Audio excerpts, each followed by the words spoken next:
सिख, मसीह समेत तमाम लोग पाकिस्तान की तामीर और तरक्की में अपना हिस्सा डाल रहे हैं। जबकि ऐसे मौके पर राष्ट्रीय सेवक संघ के कर्ता धर्तों को यह पैगाम देना चाहूंगा कि 1947 में पाकिस्तान पाकिस्तानियों ने नहीं बनाया था, बल्कि आप लोगों की दहशतगर्दी से तंग आकर हिंदुस्तान के बासियों ने बनाया था। याद रखें, अगर आप लोगों ने अपनी रविश ना बदली तो वही हिंदुस्तान के बासी हिंदुस्तान में एक और पाकिस्तान बनाने से दरेग नहीं। हमारे साथी एंकर हरमीत ने बड़ा ज़बरदस्त किस्म का मोनोलॉग तैयार किया है, हमने आपको वो दिखाया। यहाँ पर A+ के नाज़रीन को भी शो में खुशामदीद कहेंगे। हरमीत, आपसे ये जानना चाहूँगी, बड़ी रिसर्च की होगी यकीनी तौर पर आपने, जब आपने ये मोनोलॉग तैयार किया होगा, कितना टाइम लगा? बड़े मुश्किल नाम थे और सब कुछ, तो तैयारी आपने खूब की।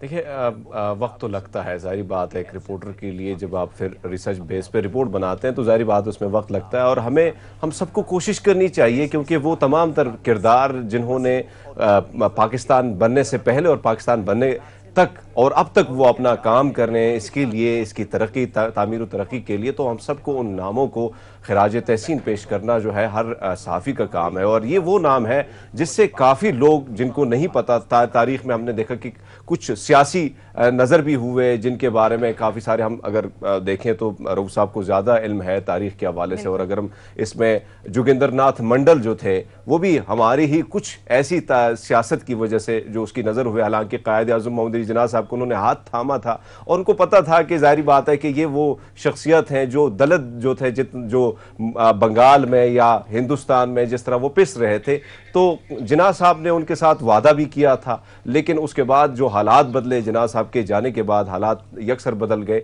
तो ऐसे कई किरदार हैं जिन्होंने मुखलिसी से इस मुल्क की बुनियाद रखने में, इसको एक नई रियासत तश्कील देने तक उन्होंने काफी काम किया। तो ये मैं समझता हूँ।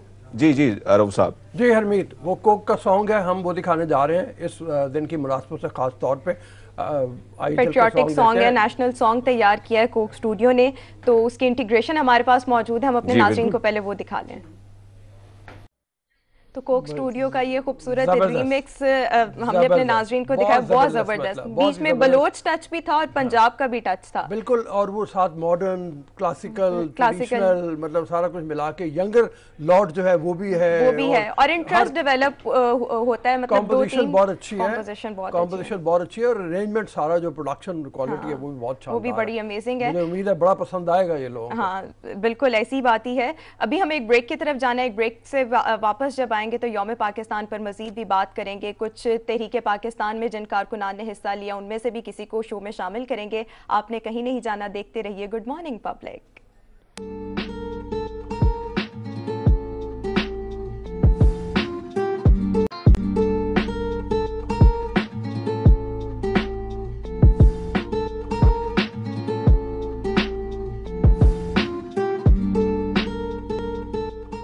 Welcome back and good morning public. आज 23 मार्च है और यौम पाकिस्तान नहायत मिली जोशो जज्बे के साथ मनाया जा रहा है। पाकिस्तान बनाने में करारदाद तो मंजूर हो गई थी, लेकिन जब तहरीक चली और 7 साल बाद पाकिस्तान बना तो इसमें बहुत सी कुर्बानियाँ दी गई और बहुत से लोगों ने बढ़ चढ़ कर हिस्सा लिया। इस वक्त हमारे साथ स्टूडियोज़ में कारकुन जिन्होंने तहरीक पाकिस्तान में बढ़ चढ़ कर हिस्सा लिया, कर्नल रिटायर्ड मोहम्मद सलीम मलिक साहब हमारे साथ मौजूद हैं। कर्नल साहब अस्सलाम वालेकुम जी। वालेकुम अस्सलाम साहब, बड़ी मेहरबानी आपके आने के लिए। ये फरमाइए, वो आप 1927 में पैदा हुए आपने बताया, और मुजंग में, लाहौर में आपने सारा कुछ देखा। अब ये देखें वो मुश्किलात क्या थी पाकिस्तान बनते वक्त, जो ये सारे 1940 के हालात से लेके आगे देखें, और क्या कुर्बानियाँ हैं जो हमारे बुजुर्गों ने दी, उसके बारे में बताइए ज़रा कुछ। देखिए, मुश्किलात हर रास्ते में थी। मुसलमान घर से निकलता था तो मुश्किलात थी, ना उसको सर्विस मिलती थी, ना उसको कोई काम मिलता था। ये जो मैं हर एक को ये एक जरूर अर्ज करूंगा विद रिस्पेक्ट कि अगर खुदा ना खास्ता आज पाकिस्तान ना बना होता तो इन जगह पे हिंदू और सिख होते, मुसलमान ना होते। मैं जो कर्नल हुआ हूं वो सिर्फ पाकिस्तान की बदौलत हुआ हूं, वरना मुझे किसी ने नायक भी नहीं रखना था, ये मैं आपको बता दूं। सिर्फ ये यहाँ से अर्ज किए देता हूँ, आपने पूछा है कि हमारी हालत क्या थी। जी। 2 वाकया जो मेरे साथ जाती तौर पे हैं, जिनको मैंने देखा है, वो आपको बयान करता हूँ।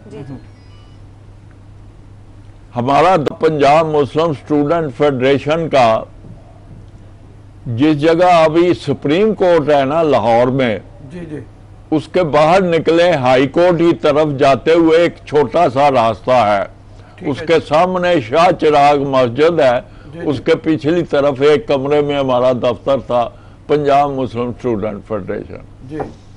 जिस वक्त सुबह हम वहां पहुंचे हैं दफ्तर में, तो 5-6 अखबारें, वीर भारत, मलाह, प्रताप, ये हिंदुओं की जितनी थी अखबारें, ये वहां पड़ी हुई थी। हाँ जी। हमें समझ नहीं आई कि ये 6 अखबारें कहा क्या के लिए है।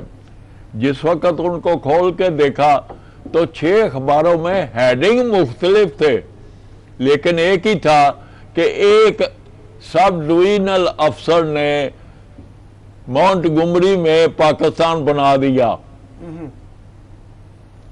हमें समझ नहीं आई कि एक एसडीओ ने मोंटगोमरी में क्या जब पढ़ा तो पता चला कि उसके महकमे में जो बेलदार होते हैं, जिसकी उस वक्त तनख्वाह 9 या 10 रुपए थी, वो 2 रिटायर हो रहे हैं, तो उसकी जगह एसडीओ ने दोनों मुसलमान रख लिए हैं। तो उससे इतना, तो वो जिस वक्त हमें पढ़ा तो हमें बड़ा अफसोस हुआ कि ये हिंदू इतने गठजोड़ से करते हैं, क्योंकि लड़के थे, इतनी समझ नहीं थी। मैं और डॉक्टर ज़ियाउल इस्लाम, सदर पंजाब मुस्लिम स्टूडेंट फेडरेशन, हमने 2 के 3 आने का कराया था, उकारा चले गए। अच्छा। उकारा में जाके पता किया दफ्तर में, उसके दफ्तर के एसडीओ के, तो एसडीओ अंदर बैठा हुआ, बड़ा डरा हुआ बैठा हुआ था। हमने कहा जी हमने मिलना है, उसने कहा जी मैंने नहीं मिलना। हमने कहा जी हम लाहौर से आए हैं, आप बात तो करें। खैर जब उन्हें पता चला कि हम स्टूडेंट फेडरेशन के हैं, कोई पॉलिटिकल पार्टी के नहीं है, तो उसने कहा जी आ जाए। उससे पूछा क्या हुआ क्या है, उसने एक फाइल निकाली, कहने लगा ये देखें, मेरे हेड क्लर्क ने पुटअप किया है जो कि हिंदू था, कि जी 2 बेलदार फलां तारीख को रिटायर हो रहे हैं, तो उनकी जगह 2 आदमी रख लें। तो मैंने कहा अच्छा 2 आदमी रखने हैं, मुझे बताएं कि मेरी सब डिवीजन में कितने ऑथोराइज हैं बेलदार, उनमें मुसलमान कितने हैं और हिंदू कितने हैं। उससे वो कहता है जनाब मुसलमान इधर नौकरी में आता ही नहीं है। अच्छा। तो जितनी हैं तमाम हिंदू हैं। उसने कहा नहीं, मैं देखूंगा कैसे नहीं आते। उसने कहा दोनों जो हैं वो मुसलमान अपॉइंट करो। कहता है वो 2-4 दिन उन्होंने इधर उधर किया, तो मैंने आखिर कहा नहीं आज मैं निकलता हूं, कैसे नहीं मिलते आदमी। कहता है सड़क पे 2 आदमी जा रहे थे, वो को बेचारे बेरोजगार के लिए होंगे। मैंने बुलाया इधर आओ, सरकारी नौकरी करोगे? कहता है जी हाँ सर। मैंने उन दोनों को बेलदार रख लिया है, और उसके बाद मेरा एक्सीन भी मेरे खिलाफ है, एससी भी मेरे खिलाफ हो गया है, और ओवर जो मेरा हेड क्लर्क है वो मेरे पास फाइल ही नहीं कोई ला रहा, कि वो भी नाराज है। और आज आपके ये अखबारों में सुना है कि मेरे खिलाफ बड़ा कुछ लिखा गया। ठीक है। हमने उसको कहा कि आप हौसला करें, बेफिक्र होके आप काम करें। हमने लाहौर आए सीधा, दूसरे रोज हमने इस्लामिया कॉलेज रेलवे रोड, खुदा उसको हमेशा के लिए आबाद रखे, मुझे फख्र है कि मैं उस कॉलेज का स्टूडेंट हूँ। तो उन्होंने हमने एक जुलूस निकाला, लेके रहेंगे पाकिस्तान, बन के रहेगा पाकिस्तान, और हमारे जितने हक है 58% मुसलमानों को तमाम महकमों में रखा जाए, तो वो जुलूस पहले तो हम थे कोई 40-50 लड़के, लेकिन अनारकली से गुजरते हुए को हम हो गए को सैकड़ों में। कर्नल साहब, यहाँ पर मैं आपसे ये भी पूछना चाहूँगी, ये तमाम तर वाक़या तो आप सुना रहे हैं, लेकिन क्योंकि आपने तहरीक में भी बढ़ चढ़कर हिस्सा लिया, कायदे आज़म जैसे ही पाकिस्तान का जिक्र आता है तो उन्हीं का नाम सबसे पहले माइंड में आता है। कभी आपकी कायदे आज़म मोहम्मद अली जिन्ना से मुलाकात हुई? मैंने जी उनसे जारे भी खाई है, अच्छा, और बड़ा प्यार भी लिया है माशाल्लाह। डांट किस बात पर खाई और प्यार किस बात पर मिला? कि ये आप सुने, वो प्यार की ये है कि जिस वक्त भी हमें बुलाते थे माई बॉयज, माई बॉय, जिस वक्त वो पाकिस्तान बन गया है, लाहौर ये वाल्टन कैंप में तशरीफ लाए, तो मैं उनका दरवाज़ा खोलने लगा हूँ जब जिस जगह हम थे, तो सामने अहमद बशीर थे, एक हमारे स्टूडेंट के मुझसे सीनियर थे बहुत, वो उस वक्त APP के नुमाइंदे थे। ठीक है। वो कहते हैं सलीम पीछे हट जाओ, कायदे आज़म बीमार है। तो जिस वक्त मैंने उनका दरवाज़ा खोला है, उन्होंने कदम बाहर निकालने की कोशिश की है, तो साथ ये कहते हैं no no I never thought of it, no I never thought of it. तो हम परेशान हो गए, तो कायदे आज़म उसी जगह सीट पे गिर पड़े। तो वो उनको कार में बैठा के गवर्नमेंट हाउस ले आए, जो हम 5-10 दिन, उस वक्त साइकिल जो थी ना, ये ब्यूक से भी महंगी थी मुसलमानों के लिए, जिनके पास साइकिलें थी, हम गवर्नमेंट हाउस पहुंच गए। तो जिस वक्त डॉक्टर आते जाते रहे, जिस वक्त उनको ठीक हुए तो बाहर आए, तो पीछे गवर्नमेंट हाउस का जो मुलाजम था उसने कुर्सी उठाई हुई थी, वो लेके इस तरफ हम स्टूडेंट थे, इस तरफ खड़े थे वजीर। जी जी। तो हजरत कायदे आज़म मोहम्मद अली जिन्ना रहमतुल्लाह अलैह हमारे पास आके बैठ गए, उधर नहीं गए, बैठ गए। तो वो फिर कह जाए no I never thought of it, no I never thought of it. तो हमें से कह दिया, सर अगर माउंट बैटन हमारे गवर्नर जनरल होते तो ये हालात ना होते।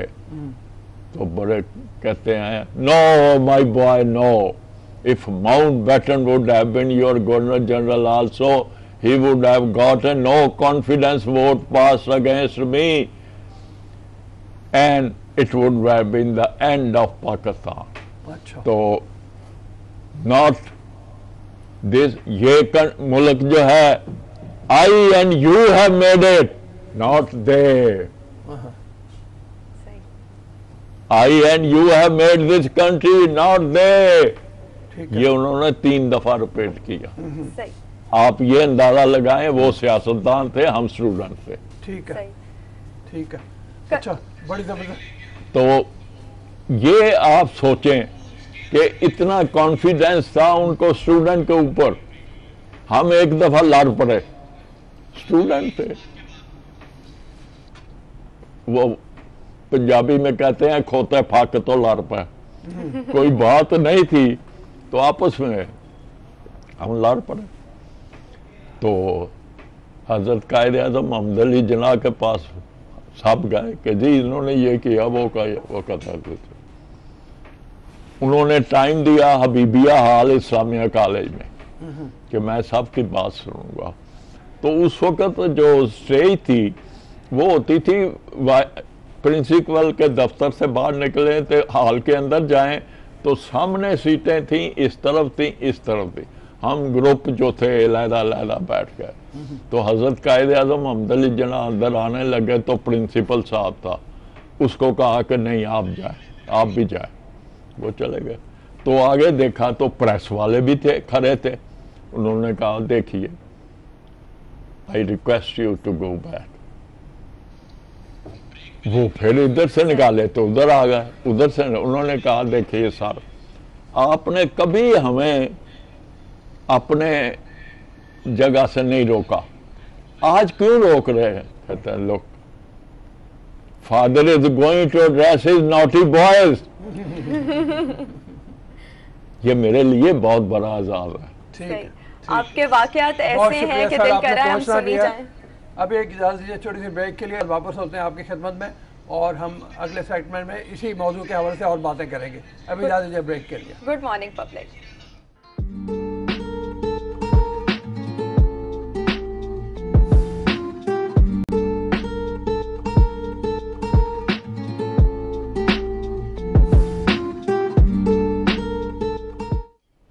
Welcome back and good morning public. 23 मार्च 1940 को जो लाहौर के का तारीखी मंटो पार्क है, जो अब मीनार पाकिस्तान के नाम से जाना जाता है, वहाँ पर जो तारीखी करारदाद मंजूर हुई थी उसकी याद में आज का दिन मनाया जा रहा है। नहायत मिली जोशो जज्बे के साथ मनाया जा रहा है और हमारे जो गेस्ट हैं आज इसी दिन की मुनासबत से हैं।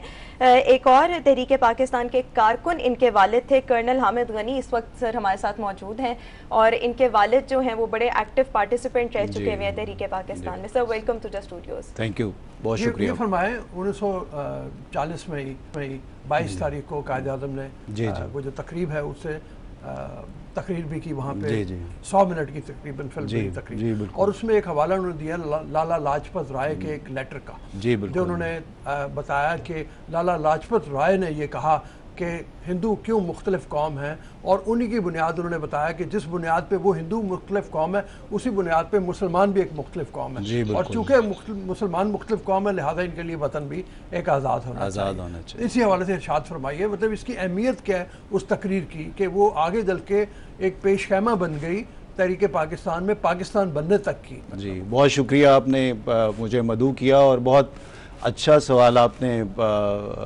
मेरे से पूछा है।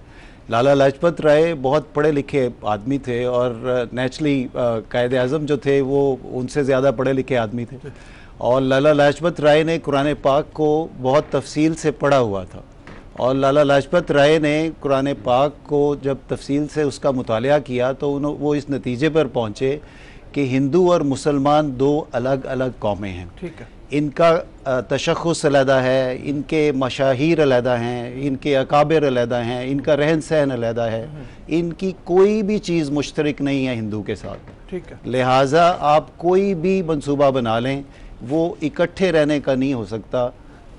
ये अलहदा वतन बनेगा तो इसका सलूशन निकलेगा। बिल्कुल ठीक है, और इसी बुनियाद को बनाया कायद आज़म ने, बुनियाद बनाया बिल्कुल, और उन्होंने फरमाया कि जब ये अलग कौमें हैं जी तो फिर ये है ही दो कौमें, जी बिल्कुल, ये एक कौम नहीं है, लिहाजा ये इजाज़त नहीं दी जा सकती कि एक कौम दूसरी कौम के ऊपर मुसल्लत हो जाए और वो उसको दबा दे। मतलब ये अहमियत मतलब खास तौर पर बिल्कुल बिल्कुल। अच्छा, अब ये फरमाइए कि इस जब जो स्टडी आप करते हैं यहाँ से स्ट्रगल शुरू होती है। अगर आप देखें तो 30s में जो इलेक्शन हुए हैं उसमें मुस्लिम लीग को बहुत ज़्यादा वोट नहीं मिले, बहुत ज़्यादा सीटें नहीं मिली, और हिंदू जो है वो अक्सरियत में आके उन्होंने ज़्यादातर स्टेट्स में अपनी हुकूमत कायम कर ली। यहाँ मुसलमानों को और ज़्यादा एहसास हुआ और कायद आज़म जो है वो भी इस शिद्दत से इस बात के कायल हो गए कि ये पार्टिंग ऑफ द वेज है, जिसको पहले वो कह चुके हैं, ये पार्टिंग ऑफ द वेज है कि अब हमारा इकट्ठा रहना मुश्किल है। बिल्कुल, कायद आज़म वॉज कन्विंस्ड कि जी और उनका जो रवैया था खुसूसी तौर पे गांधी का और दूसरे अकाबरी हिंदू अकाबरीन का, और उनकी जो शिद्दत पसंदी थी, और जैसे आपने फरमाया कि 1930 की वजारतों में जब हिंदू की नुमाइंदगी चूँकि पाकिस्तान मुसलमानों से ज़्यादा थी और उसकी वजह से जो असर रसूख था हिंदू का वो ज़्यादा हो रहा था, और वो अपनी अक्सरियत की बुनियाद पर ये तासुर देना चाहते थे अंग्रेज़ को कि जी अंग्रेज़ चला जाए और हम इकाइयों का फ़ैसला ख़ुद करेंगे, जबकि कायद आज़म का ये एम्फेसिस था कि जी मुसलमान जो हैं वो अक़लियत नहीं है, वो एक कौम है और उस कौम को अपने लिए एक अलहदा वतन की ज़रूरत है। यहाँ पर कर्नल साहब मैं आपसे ये भी जानना चाहूँगी। गनी साहब मैं अर्ज़ करना चाहूँगा कि जब ये 23 मार्च के दौरान इसी दौरान हमारे साथी हरमीत सिंह जो जी पार्क में जलसे पर जब कुछ उन्होंने वो भी टिकट भी लगाया था, तो स्टूडेंट्स जब जिन्ना साहब के साथ मिले तो उससे गुजारिश की कि हमारे पास उतने पैसे नहीं है, हम तो आपसे मिलना चाह रहे हैं और हम आपको सुनना चाह रहे हैं। तो तलबा के साथ जो जितने भी स्टूडेंट्स थे उस वक्त के जिन्ना साहब के, उनके साथ किस तरह राब्ता था, कितना मजबूत राब्ता था उनका तलबा के साथ? सवाल जो है हरमीत का वो ये है कि तलबा के साथ कितना मजबूत रब्ता था कायदे आज़म का, अगर तारीख में जाके देखें तो मंटो पार्क में जब वो जलसा था तो वहाँ शायद टिकट भी लगाया गया था, लेकिन तलबा मिलना चाहते थे। वो तलबा के साथ रब्ता कितना ज़्यादा मजबूत उन्होंने बना के तलबा को कायदे आज़म बहुत ज़्यादा अहमियत देते थे और अपनी तमाम मसरूफियात को छोड़ कर वो तलबा के लिए वक्त निकालते थे, चूँकि हम सबको मालूम है कि कायदे आज़म के लिए एक एक लम्हा जो था वो काउंट किया करते थे, लेकिन कोई तलबा की तंजीम या कोई इनफरादी तौर पर भी उनसे मिलना चाहता था तो वो वक्त देते थे, बिकॉज ही वॉज कन्विंस्ड कि ये नौजवान हैं, ये तालिब इल्म हैं जो तहरीक पाकिस्तान का हरावल दस्ता हैं और इनकी मदद से ही हम तहरीक पाकिस्तान को आगे ले जाकर अलहदा वतन हासिल इंशाल्लाह कर सकते हैं। ठीक है, बिल्कुल सही बहुत है। अच्छी आपने बात हमें यहाँ पे एक ब्रेक लेनी है छोटी सी, ब्रेक के बाद हमारा सिलसिला जारी रहेगा और इंशाल्लाह ताला आपसे गुफ्तगू हम ब्रेक के बाद भी जारी रखेंगे। अभी जा दीजिए ब्रेक के लिए, ब्रेक के बाद वापस आ जरूर। Good morning.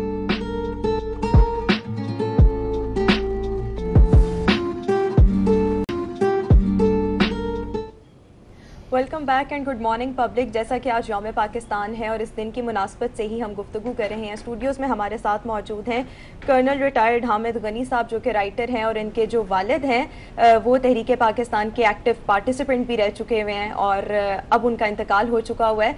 और इसके साथ साथ तारिक ताफू हमारे साथ मौजूद है जो कि सिंगर हैं और इन्होंने यौम पाकिस्तान की मुनासबत से इनका एक सॉन्ग भी रिलीज़ हो रहा है। Sir welcome to the studios, कैसे हैं आप? मैं अल्हम्दुलिल्लाह ठीक है। आपको ये आज का दिन बहुत मुबारक हो। आपको भी आज का दिन बहुत प्यारे और कमाल किस्म के पर्सनालिटी वाले लोग बिठाए हुए आपने आज। पाकिस्तान की खुशबू आ रही है। सही, अच्छा कितनी मोहब्बत है आपको पाकिस्तान से? पाकिस्तान की खुशबू आ रही है। पाकिस्तान तो मेरे अंदर है ना। मेरा आज का जो उन्वान जो मेरा है कि मेरे अंदर है पाकिस्तान, ये पहली दफा यूज किया है।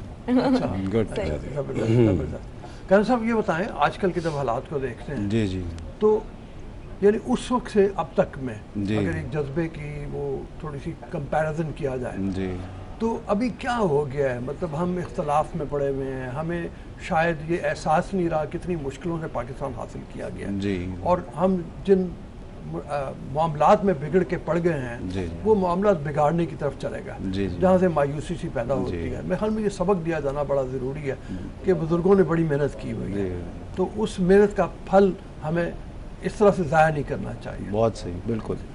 बुज़ुर्गों ने खाली मेहनत नहीं की जी, मैं आपके जो सवाल है उसको थोड़ा सा आगे बढ़ाता हूँ। उन्होंने अपना खून दिया है इस मुल्क की बुनियादों में और हमारे काबरीन ने उस खून की कुर्बानी के साथ और उस खून के दरिया को अबूर करके इस पाकिस्तान को दाखिल हुए, तो हमें उसकी कदर करनी चाहिए, इस नेमत गैर मुतरकबा की, और हर वक्त सजदे में शुक्र अदा करना चाहिए उस रब्बे ज़ुल जलाल का कि जिसने हमें ये नेमत अता फरमाई। और उसका शुक्राने के तौर पर हमारा फ़र्ज़ बनता है कि हम खुद भी और हमारी नौजवान नस्ल जिसकी तरफ आपने इशारा फरमाया उसको बिगाड़ की तरफ ना जाने दें और उनकी मुस्बत बुनियादों पर उनकी तरबियत करें और उन्हें एक राह दिखाएं जिससे हम पाकिस्तान को तरक्की की तरफ लेकर जा सकते। बिल्कुल कर्नल साहब, मैं आपसे यहाँ पर ये भी पूछना चाहूँगी, जैसा जब पाकिस्तान बन रहा था लोगों ने बढ़ चढ़कर हिस्सा लिया पाकिस्तान बनाने में, तहरीक में हिस्सा लिया, फिर पाकिस्तान जब बन गया तब भी बड़े मसाइल आए, कुर्बानियाँ दी गई, तब का जो जज्बा था हर बच्चे में, बड़े में, मर्दों ख़वातीनों बहुत ज़्यादा था। आजकल की जनरेशन में हम वो जज्बा नहीं देखते, ऐसा क्यों है? वो उसकी वजह यह है कि मैं तो आज भी महसूस करता हूँ कि हमने अपने वालिद साहब से, अपने बुज़ुर्गों से तहरीक पाकिस्तान के जो वाक़यात हैं उनको सुना और आज भी हमें वो अज़बर हैं और ये हमारी ज़िम्मेदारी है कि हम नौजवान नस्ल को ये सब बताएं कि इस मुल्क को बनाने में कितनी अजीम कुर्बानियाँ दी गई हैं और यकीनन इस बात की कमी है कि हमें अपनी नौजवान नस्ल को बताना है कि आपको सही रास्ते पे चलना है। बिल्कुल, नौजवान नस्ल को बताने की जरूरत है। हरमीत हामिद गनी साहब, बिल्कुल इसमें कोई शक नहीं है कि हमारे बुजुर्गों ने, हमारी खासकर हम ख़वातीन की अगर बात करें तो उन ख़वातीन के किरदार पर भी ज़रा रोशनी डालिएगा जिन्होंने पाकिस्तान के कायम पाकिस्तान से लेकर और पाकिस्तान की तश्कील जब हुई उसके बाद तक जो किरदार अदा किया, उन पर थोड़ी सी रोशनी डालिए क्योंकि हमारे जो नाज़रीन है वो भी सुनना भी चाहते हैं और देखना भी चाहते हैं क्योंकि इस वतन में सिर्फ मर्द हजरात नहीं बल्कि ख़वातीन ने भी भरपूर किरदार अदा किया। बिल्कुल ठीक है। ये कायदे आज़म ने 1940 में अपनी तकरीर में भी जिक्र किया था कि ख़वातीन का रोल बड़ा इंपॉर्टेंट होगा। वही इसी हवाले से हरमीत पूछ रहे हैं कि ख़वातीन ने उस वक्त भी बड़ी कुर्बानियाँ दी हैं और आज भी, तो मतलब लोगों को ये एहसास दिलवाया जाए कि इस जो मैदान में जब कुर्बानियाँ हुई हैं और जब जो वतन बना है तो सिर्फ मर्द ही नहीं थे, औरतें भी उतनी ज़ोरदार तरीके पर शामिल थी और अब भी उनको होना है। तहरीक पाकिस्तान में 23 मार्च को खुसूसी तौर पर कायद-ए-आज़म ने फरमाया कि पटना में उन्होंने ख़वातीन की एक मजलिस अमल बनाई और उसमें उस वक्त का जो माहौल था, बापर्दा रहकर ख़वातीन ने बहुत ही मुस्बत किरदार अदा किया और उनकी जो कुर्बानियाँ हैं और उन्होंने जो अपने इर्द गिर्द के माहौल में ख़वातीन को, बच्चों को, बच्चियों को आमादा किया कि तहरीक पाकिस्तान में उन्होंने हरावल दस्ते के तौर पर काम करना है और इस तरह हम तहरीक पाकिस्तान के अलम को लेकर आगे चले। ठीक है, अगर आप इजाज़त दें, तारिक ने जो तैयार किया मैं ज़रा इनसे वो भी सुनते हैं। अच्छा, पहले तो बैकग्राउंड बता दो, ये जो सॉन्ग आप आज रिलीज कर रहे हैं, बिल्कुल बता रहे हैं, इसकी बैकग्राउंड क्या है? इसकी बैकग्राउंड ये है कि आज के दिन मेरा ख्याल है कि हमारे लिए बड़ी क्रेडिट की बात है कि ये फ्रेश बना है और पहले दफ़ा आपके चैनल हमारे प्लेटफॉर्म के वर्ल्ड वाइड हमारे बड़े प्यारे राइटर हैं जो कि अमेरिका में होते हैं, उनका नाम है सैयद हबीबुल्ला साहब, उन्होंने लिखा है और ये फर्स्ट टाइम होगा कि मेरे अंदर है पाकिस्तान। जैसे प्रोमो देखेंगे आपको, पहले हम फिर प्रोमो ही ना देख लें, अपने नाज़रीन को तारिक टापू के जो गाना है उसका प्रोमो दिखाते हैं। तेरे अंदर है पाकिस्तान, इस हवाले से आप बता रहे थे, बड़ा ज़बरदस्त प्रोमो भी है, तो ये बताएं कि आज की दिन की मुनासबत से आप क्या पैगाम देना चाहेंगे लोगों को? क्या कहना चाहेंगे? मैं कहूँगा कि दूध समझ कर पीते हैं हम धरती माँ का पानी, देश की खातिर कर देंगे हम बड़ी बड़ी कुर्बानी, क्योंकि हम हैं पाकिस्तानी, अमेजिंग पाकिस्तानी। हरमीत कुछ पूछना चाह रहे हैं? बड़ी अच्छी बात इन्होंने की और सरदार जी इनका जो प्रोमो था बड़ा कमाल का था। मैं तो चाह रहा हूँ कि सर से कोई स्टूडियो में बैठे हैं तो कोई अच्छा सा मिली नगमा ही सुन लेते हैं। हाँ, मिली नगमा कोई सुना दें जो आप सुनाने जा रहे हैं। मैं सुना देता हूँ आपको।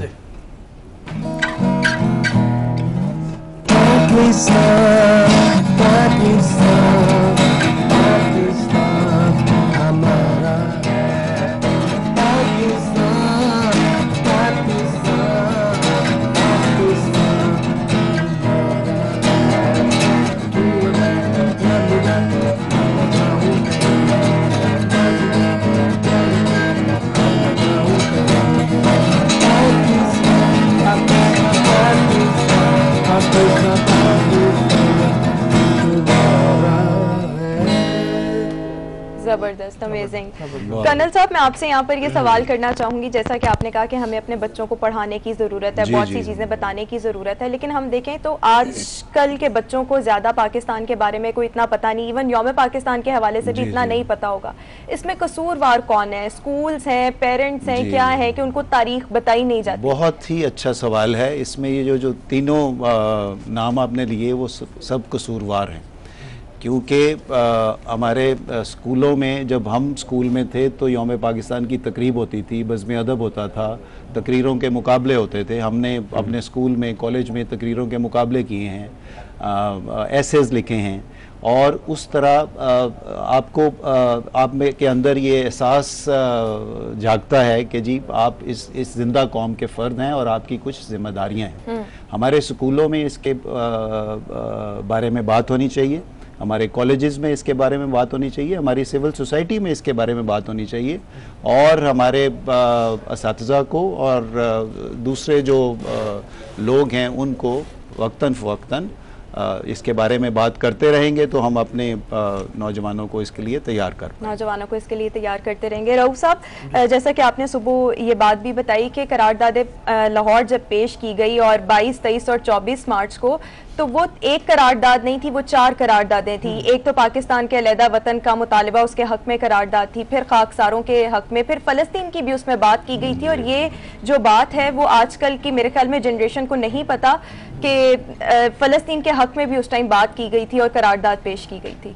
जी बिल्कुल ऐसा ही है, मतलब ये है कि उस वक्त यकजहती का इजहार किया गया था फ़लस्तीन के साथ। अभी हम चूँकि आजकल पाकिस्तान का हमारा मौजू है, उसी पे मतलब वो रहते हैं। आपने बड़ी ज़बरदस्त बात की है कि बच्चों को पढ़ाए जाने की ज़रूरत है, बच्चों को बताए जाने की ज़रूरत है और फिर करारदाद के मकासद भी बताए जाने की उतनी ज़्यादा ज़रूरत है। और उस हवाले से फिर आज के पाकिस्तान में मेरे ख्याल में एक बहुत बड़ा सबक जो है, हमारे लीडरान जितने भी हैं, अल्लामा इकबाल का नाम लेते हैं, इकबाल का बार बार जिक्र करते हैं, शायरी की बात करते हैं, उनके पैगाम की बात करते हैं हमारा मोहम्मद अली जना की बात करते हैं, उनका जिक्र करते हैं, लेकिन हम ये नहीं जानते कि वो बड़े लोग बने हैं अपने कसीर मुताले की बुनियाद। बिल्कुल ये सिर्फ तजुर्बा नहीं था, जी बिल्कुल, उन्होंने बहुत पढ़ा था। अभी अगर आपको जानना है और पाकिस्तान के लिए कुछ करना है, जिस भी फील्ड में आप काम करें, उस फील्ड में नंबर 1 आपको होना है। बिल्कुल, ये मेरे ख्याल में असल पैगाम होना चाहिए। बिल्कुल, हमें पढ़ना है, अपने मुताले को वसी करना है, जैसे आपने फरमाया, और खुसूसी तौर पे मैं कहूँ कि हमें अपने वतन और अपने मुल्क के बारे में जानना है। हमारा इतना खूबसूरत मुल्क है, हम में से बहुत से लोग जिस शहर में रहते हैं उस शहर में ज़िंदगी गुजार देते हैं। आप नॉर्थ से शुरू हो गवादर तक जाएं तो इतने खूबसूरत रंग आपको मिलते हैं हर साल के हर मौसम में, और इतने खूबसूरत इलाके हैं हमारे। अगर हम उसको देखना शुरू कर दें और अपने टूरिज़्म को डेवलप कर लें इस लिहाज से भी, तो वो भी एक एजुकेशन होगी हमारी नौजवान नस्ल की। बिल्कुल। यहाँ पे ब्रेक ले लेते हैं, एक छोटी सी और इजाज़त दीजिए, ब्रेक के बाद वापस आएंगे। हमारे मेहमान हमारे साथ मौजूद रहेंगे। हम बात कर रहे हैं तारीख़ पाकिस्तान के हवाले से, 23 मार्च के हवाले से, और तारिक ताफू से। अभी हमने जो इनका आज का गाना है वो भी सुनना है, अभी पूरा आज का तराना जो है वो हम सुनेंगे एक छोटी सी ब्रेक के बाद। जी बिल्कुल, ब्रेक की तरफ जाते हैं। Good morning public.